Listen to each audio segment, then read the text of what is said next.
For multi-passionate entrepreneurs like myself, you've likely been told that you have way too many interests. I know I've been told that my whole life, but I really don't think they're a bad thing. And I want to give you a name for it. It actually means that you're a visionary. Okay. It's not a bad thing to have multiple passions and lots of different interests. In fact, I think it's one of the things that make people really unique and create a real sense of depth in all of us. So by the end of this video, you will have some clarity as to how to find what is the most important project to you and where to start focusing your energy. Because most of the time, that's what you're struggling with, is like finding the energy to do your passion and where to focus your time and how to focus your time and how to get rid of all of the other things that you want to do so that you can make progress on one or two of the many passions and interests that you have. So I will not be telling you in this video how to find one thing. My goal is to help you realize that all of them have a place, just not all at the same time. Okay. So first off, I want to welcome you back to the Practice Your Perfect podcast. And if you are new to my channel, my name is Ashley Tate. And my goal with this podcast is really to share info to make you more profitable, purposeful, and productive so we can practice our way to success together. All right. So first, let me give you a little bit of background. First off, I've always been a multi-passionate person.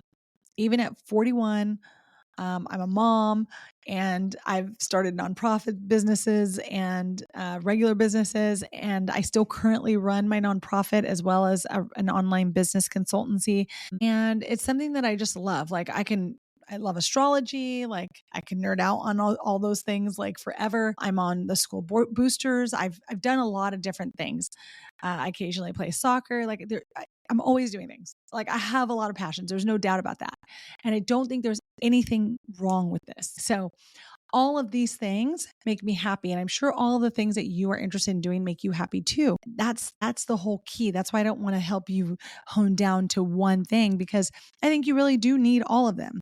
I think what the most important part of this is realizing that there is a thread that runs through all of those things. And once you kind of figure out what that thread is, you will start to feel a sense of kind of calm around that, because I've been there. Okay. And it's a real struggle bus. But I think once you decide I'm okay with being a multi-passionate person, it is the thing that makes me who I am. Right.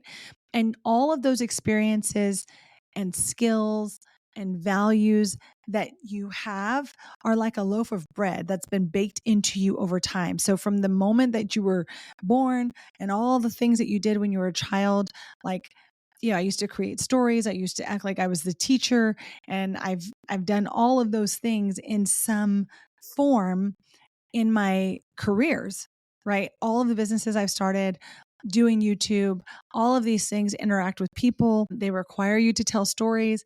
They require you to teach, creating courses, all of those things. So you'll start to see that really there's a lot more in common with what you're doing in all of the interests that you have than not.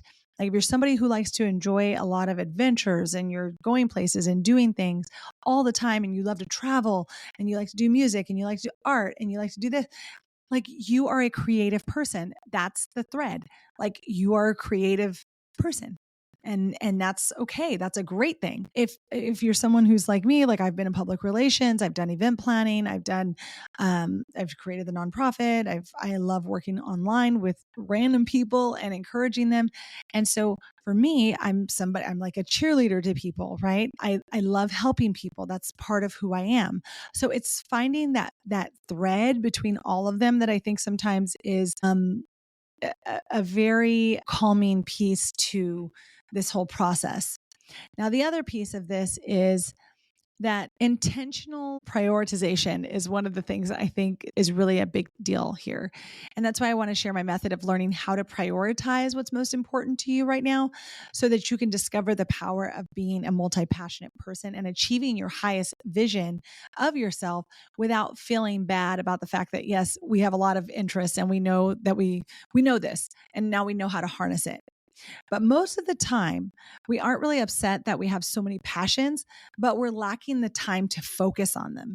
And that's really where the friction comes in. So if you're feeling a lot of friction around like, oh, I want to do all these things, but I don't know where to start, that's generally where the friction comes in. It's the lack of time. And I really want to help you guys get through that because that friction requires intentional prioritization. So understanding that balance is a misnomer. Let's just get that out of the way. That the idea of balance in work and life and family and all those things and what you love and what you want to do is it's not really like a true thing, right? Like the way I think of boundaries is, not boundaries.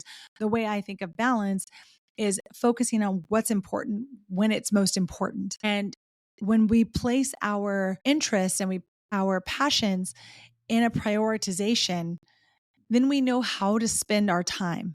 We know where to spend our time. We know what we're doing with our time, and that friction goes away.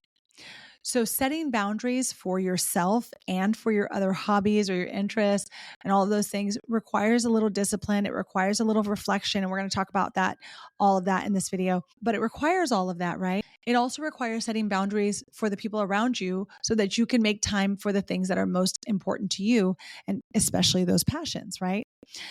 So for a lot of us, we are creative. We want to do a lot of other things. And the modes of distraction required by just living life and taking care of other people and the responsibilities and things that we have, that's where the frustration and the friction comes in. It's not necessarily the passions. So I really want to get that out there because a lot of times we think it's the passions and all the different passions that we have. And that's why we can't focus. And that's why we don't know what's going on. But I want to point this out to you. Let's just say that you're an artist, but your art doesn't pay the bills. So it doesn't pay the bills, but it does make you really happy, right? And maybe the world needs to see your art. Now, the one thing that if we were talking about the Ikigai, I always want to make sure I get that right. The Ikigai method, you're hitting like 3 of the things that you need for the 4 to fulfill that Ikigai. And if you're an artist, you are hitting the what you love. You're hitting what the world needs and you're hitting the good at it, but you're not hitting the making money. So you might be falling somewhere up top, like this is a mission of yours if you're doing it more for the world, or maybe you have another reason that you're doing it and you fall into these pieces. But I love the Ikigai method because what that is talking about is trying to always reach your highest level of happiness and to reach your reason for living. Now, a lot of people will call this your purpose, but I believe that if you live on purpose, then you are going to eventually end up in this place of happiness, which is your Ikigai. But it's hard to end up there if you are not intentionally prioritizing and intentionally reflecting on things. So we'll talk about that. So when we're talking about this intentional prioritization, we want to talk about finding the energy givers. Now, a lot of the things that we consider passions, and the reason we consider them passions are because they do give us energy. And we love it. We love the time. We love the effort. So then how do you decide to prioritize which passion so that you're still making progress and you're going to be proud of the work that you're doing instead of just getting stuck doing a little here, a little there, a little here, a little there. So here are the 3 questions I ask myself to determine which energy givers are going to be my current priority. What do you feel guilty working on if you should be working on something else or fulfilling an obligation? I know all of you have been there because this is all the time. I start working on something because I have an idea or I want to start working on it, but I really should be working on something else. Like something else is a little bit more important in an obligation that needs to get done or a responsibility. So when I find myself working on this, I feel a little tinge of guilt because I am working on this and I should be doing something else. So that is one question. The second question is, what do you keep getting drawn to even when you've put it down or you don't make money from it yet, or at least can't support yourself from it? For me, this would be something like my book. I love working on my book. I love working on, different ideas for it and all of that. And so whenever I put it aside, I'm like, okay, I don't need to work on that. That will be something I work on next. I always find myself thinking about it and I want to work on it and I want to do things with it. And so right now, that's not going to be the thing to pay any bills. So I'm not working on that one thing. What projects have you started but wish you didn't have to focus on? Now, sometimes we have started projects that might be really successful or may have gotten off the ground and it's doing really well right now, but it still requires some of your focus. And sometimes you don't want to work on whatever that passion was or still is. It's just not a priority in the moment. And so write those down. And then as you figure out the answers to those questions, it will come to you that this is really what I want to work on. And it's going to be between that 1 and 2 question. What do you keep getting drawn to, even when you put it down, but that you don't make money from yet? Or what is something that you feel really guilty about when you're working on other things? I tend to go with number 1, which is what do you feel guilty about when you're working on it? Because that's how I know that that's where my passion really lies right this moment. The next thing after you've done this intentional prioritization and you've answered those questions, multi-passionate people really have to learn how to manage their time. And that's really what it comes down to, and prioritize what's important, right? So if you are going to start working on the number 1 for yourself, it's going to take focus and it's going to require practice. So we can't focus at the same time though, right? We can't focus on like 2 things at the same time. So that's where the practice your perfect comes in. This is my method that I use. I talk about it on a lot of my videos, and it's a 6-week process, a 13-week process actually, but it's a 6-week process where you would give yourself a deadline to really focus on something for 6 weeks. And I started doing this because I realized that I like to dabble into a lot of different things, and then you'll look up and you haven't really finished anything.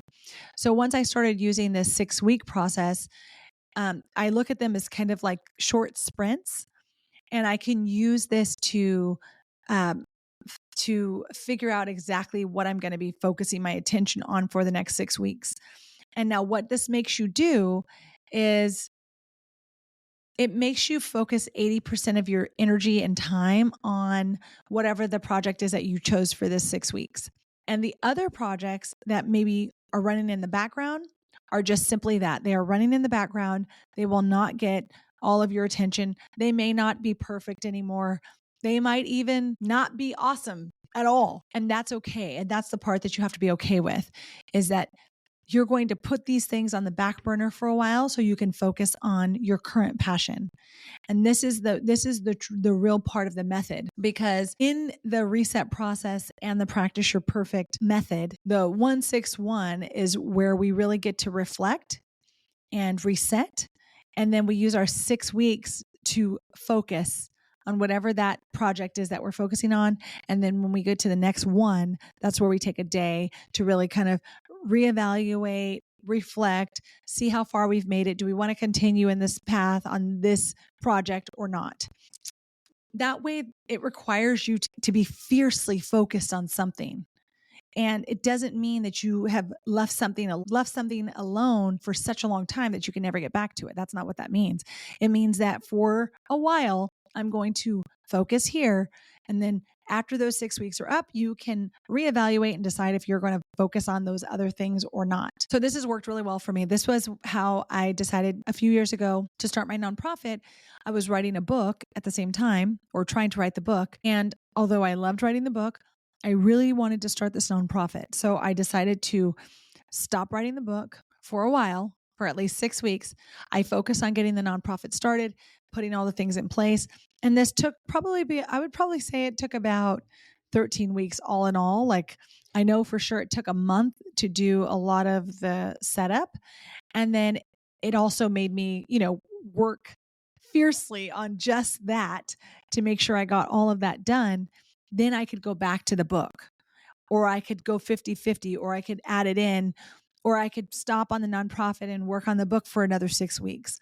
But it allows you to really prioritize and focus for 6 weeks at a time, or 13 weeks at a time, however you'd like to do it, where you're setting timelines and deadlines for yourself so that you're never getting too far away from something. Maybe you practice piano or something, and for now you want to learn a different instrument.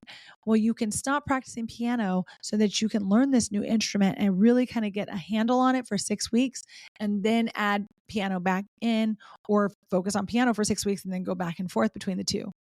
One of the notes I want to make on Ikigai and happiness and finding those 4 areas and determining for yourself what's most important is you don't find Ikigai. Just like I say, you don't find your purpose. The goal is really to focus on getting closer to Ikigai. Okay. And to use it as an action, right? Like an actionable thing that we do, something to constantly work on or work towards, and practice continually and then make that. So you try to make that alignment or that attainment of becoming Ikigai, right? Finding how to, finding your Ikigai, like you make that the intention, the journey, the focus. And reflection is such a huge part of the Ikigai philosophy, along with exploring all the paths that come along with that. That's why they have those 4 different directions that you go and you show where you might end up. And that really all comes from a reflection. And that's why I love the Practice Your Perfect method that I've started for myself, which is to reflect, work for 6 weeks, reflect on that, work for another 6 weeks. And then you go through another master reset and look at where you are and how you feel about your current projects. Ask those questions, find your highest priority, and work towards that. So just remember that as a multi-passionate person, it's totally okay to have all of these different interests. Just remember that your interests do need discipline, just like all of us need discipline to live in life and to do all the things that we do, right? So give yourself some time limits. And I like to use the 6-week increments, but I have used 6 months before, like when I started YouTube. And so the reset to reflect and then start anew and practice your perfect 6 is the way that I use my Practice Your Perfect 6 method. And that helps you to really determine where your vision is. Are you in alignment with it for the next 6 weeks? Is this really where you want to focus your energy? And then give a fierce focus for those 6 weeks and keep going. So it's really not necessary for you to find one thing. It's more important for you to make time for the things that bring you to life. Like they just, life givers, I'm telling you, we all have obligations. We all have responsibilities, but many of us feel like we're failing just because that's where we get stuck. So it's not your multiple passions. It's the feeling stuck because it's the time that we spend on the distractions that make us feel stuck instead of our multi passions. I don't know how many times I can say that, but it's something that I think you can fix. And, yeah, I just want you to remember to just keep living on purpose to find your Ikigai. That's how you actually find it. And it takes practice. It takes experimentation. It takes learning. It takes feedback. It takes pivoting. And life really is the process of focusing on getting closer to your Ikigai. So I just loved learning about Ikigai. I wanted to share it with you guys. I hope it helps. And I want you to focus on living on purpose instead of focusing on finding your purpose. So I hope that helps. I hope this video helped you guys, and I will see you next week. Talk to you soon. Bye. And if you are multi-passionate, write down in the comments some of the things that you love to do. I love to always hear like what you guys are into. I look forward to hearing from you. Talk to you soon. Bye.